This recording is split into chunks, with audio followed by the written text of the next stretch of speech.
बच्चों, आज मैं आप लोगों को बहुत ही रोचक कहानियाँ सुनाऊंगा। मूर्ख किसे कहते हैं, विद्वान किसे कहते हैं। यदि कोई मूर्ख स्वयं को बुद्धिमान समझ ले तो उसके द्वारा किए गए कार्य का क्या परिणाम होता है, ये सब मैं आपको बताने वाला हूँ।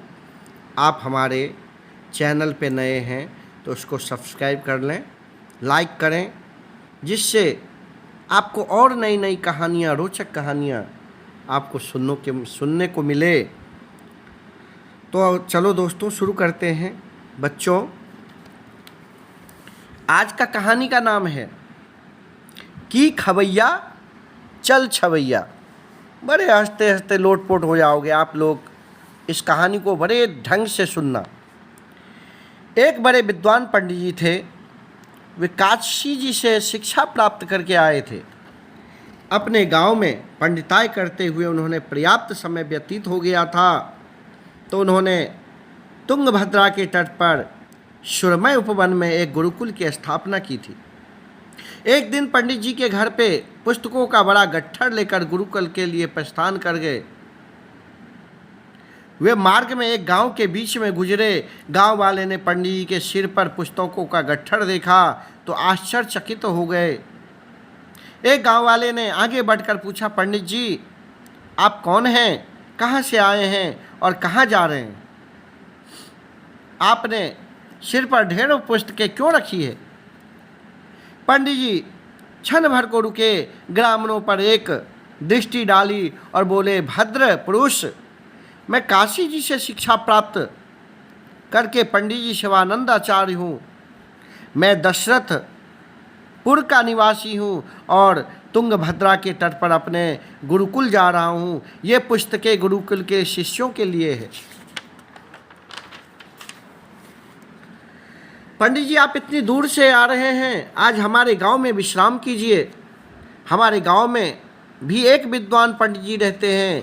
क्या आप उनसे शास्त्रार्थ करने में स्वयं को समर्थ पाते हैं? ग्रामीण ने पंडित जी से कहा। पंडित जी कहा, हाँ, मैं सहर्ष तैयार हूँ। पंडित जी ने कहा, तो आइए। ग्रामीणों ने पंडित जी को अपने पीछे आने का संकेत किया। पंडित जी उसके पीछे पीछे चल दिए। ग्रामीणों ने पंडित जी को भोजन कराया और गांव वाले पंडित जी के पास शास्त्रार्थ की सूचना भेज दी। कुछ ही देर में गांव का पंडित जी वहां आ पहुँचे। गणवान लोग एकत्रित हो गए। सार्थात की सथरी की रखी गई कि हारे हुए पंडित जी को समस्त पुस्तकें छीन ली जाएगी।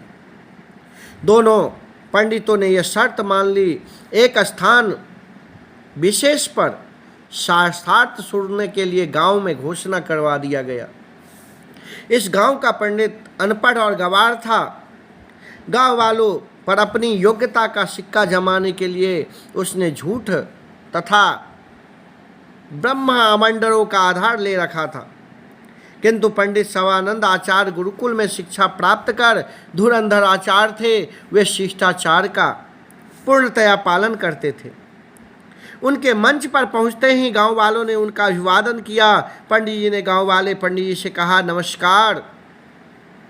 गांव वाला पंडित तो महामूर्ख था। उसने नमस्कार शब्द से पहले कभी नहीं सुना था। उसने स्वयं को श्रेष्ठ सिद्ध करते हुए कहा, नमस्कार, बमस्कार, धमस्कार। यह सुनते ही गांववासियों ने अपने पंडित के प्रति बड़ा हर्ष प्रकट किया। इससे पंडित जी गर्व से फूल गए।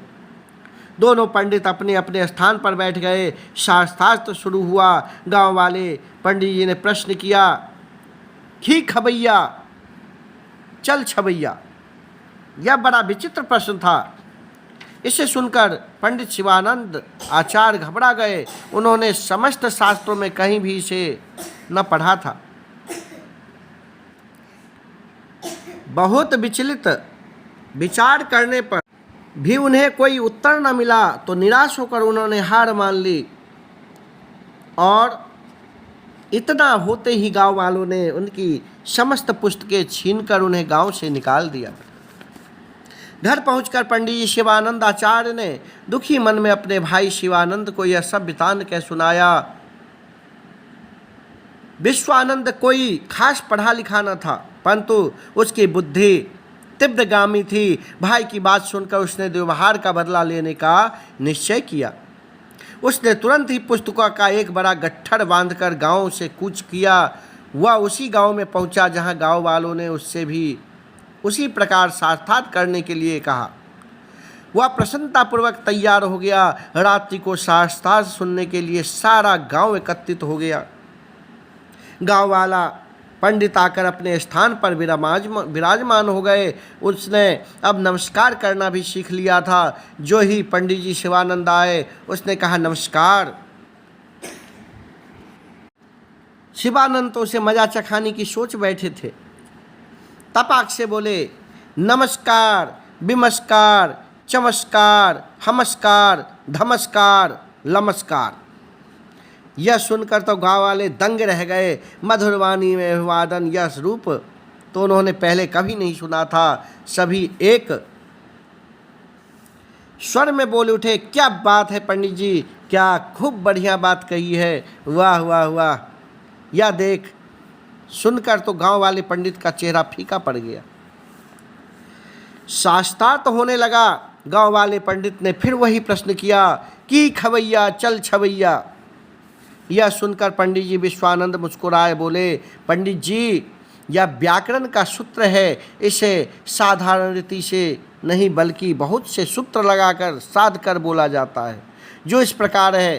कान खोल कर सुन रे भैया कि खबैया ता ता थैया, चल हलवैया का कैया, घटक का पैया रे नरेवैया, कब सुधरेगा रे रे भैया, चल छवैया ता थता थैया। इतना सब बोला जाता है। आपने केवल खी खबैया चल छवैया कहकर शास्त्र को न केवल अवहेलना की है, अपितु उसका अपमान भी किया है। इसके लिए शास्त्र आपके लिए दंड का विधान करता है।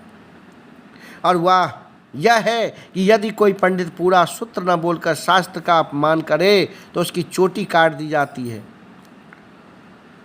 और उपस्थित जनों ने से क्षमा मांगे। ऐसा कहते कहते पंडित शिवानंद आवेश में आ गया। उनकी बात सुनकर गांव वालों में जोश भर गया। उन्होंने पंडित शिवानंद की जय जयकार की नारा लगाना शुरू कर दिया।